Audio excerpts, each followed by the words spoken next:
Hey everyone, I'm Sue and welcome to Sue Very Designs, where I bring you fast, fun, and adorable projects. Today I'm going to teach you how to make the on-the-go toiletry roll-up.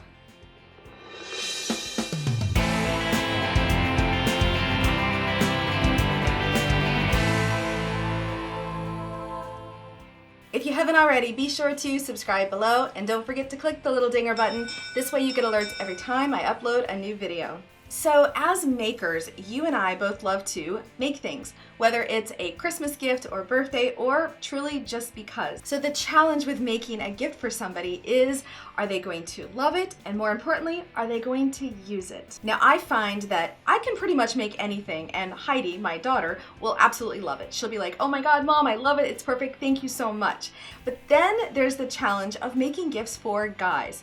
So I have created a project that is a hands down winner for guys. But the good news is you can make this gift for females as well. In fact, you can even make it for yourself. So in this video, I'm going to teach you step by step how to make the on-the-go toiletry roll-up. If you want to head to my blog, you'll get all of the cutting instructions, your supplies, and then all you got to do is grab your machine, come back here, and let's get stitching.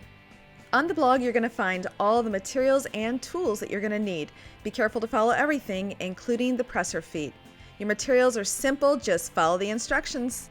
On one short edge of the cork, measure 1 inch from that edge and use your ruler and miter a 45-degree angle. Set your machine up with a length of 2.5, a universal needle, your standard presser foot, and set up with a 1/2 inch seam allowance. With right sides together, sew inside pocket pieces along the long ends. Alter the block colors with color B on the outside and in the middle. This is now the pocket. Press your seams open. Place the inside pocket right sides together over the pocket, sew along the top edge. Press flat. Turn seams toward pocket and press. Align raw edges of pocket and the pocket lining and press. Fold inside top flap, right sides together height-wise. Sew each short end. Turn ends right side out using the easy point and turner. Go ahead and press flat. Mark the top center width of the inside back with a pin. Open it up and lay flat with right side up. With fold along bottom, mark the center width of the top flap with a pin. With the right sides up, place the raw edges of the top flap right side up with the center of the inside back.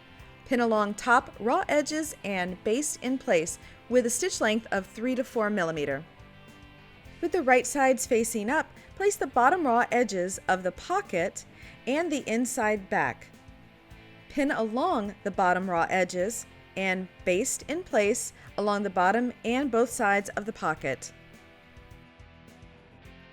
Set up your stitch in the ditch foot, which on my BERNINA 790 Plus is a 10D.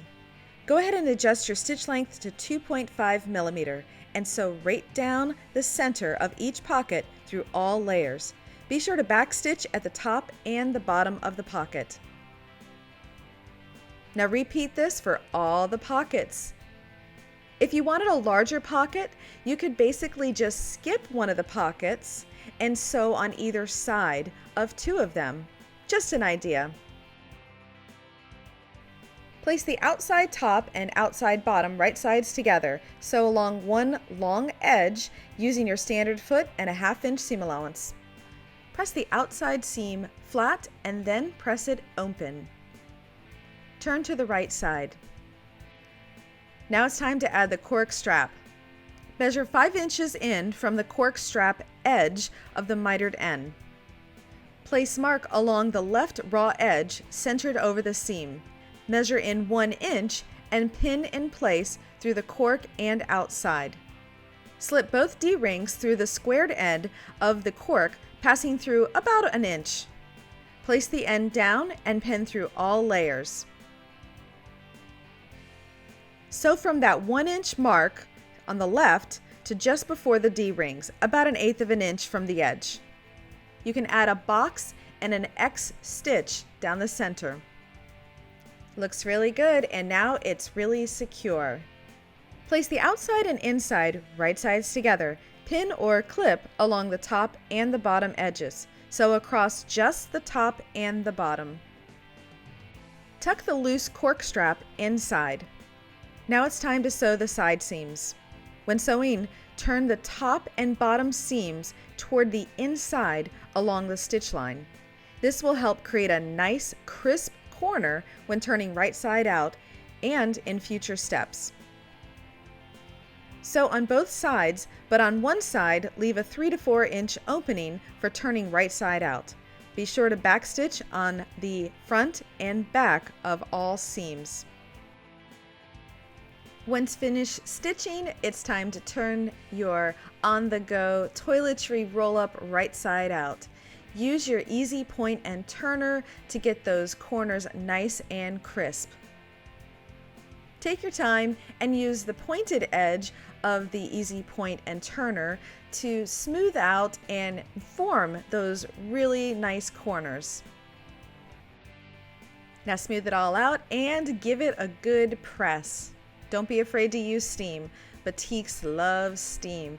It'll lay nice and flat, and most importantly, it'll lay really crisp and look real professional. Thread yourself a hand sewing needle with 2 threads and go ahead and use a little whip stitch or a serpentine stitch to close that opening closed. When you're all finished, go ahead and tie a knot, but gently pull the thread a little bit toward you when you tie that knot. See? What'll happen is the knot will get sunk back into the material, and then take the needle and go through another end, pull it a little, and then cut. And now it's time to fill up your on-the-go toiletry roll-up. Roll it up, use that cork strap, go through those D-rings, and let's get out of here. So what did you think? I cannot wait to see what colors you use, what hardware choices, even what kind of materials. And of course, yes, this is cork fabric, but you could also use vinyl or felt or basically any non-woven material.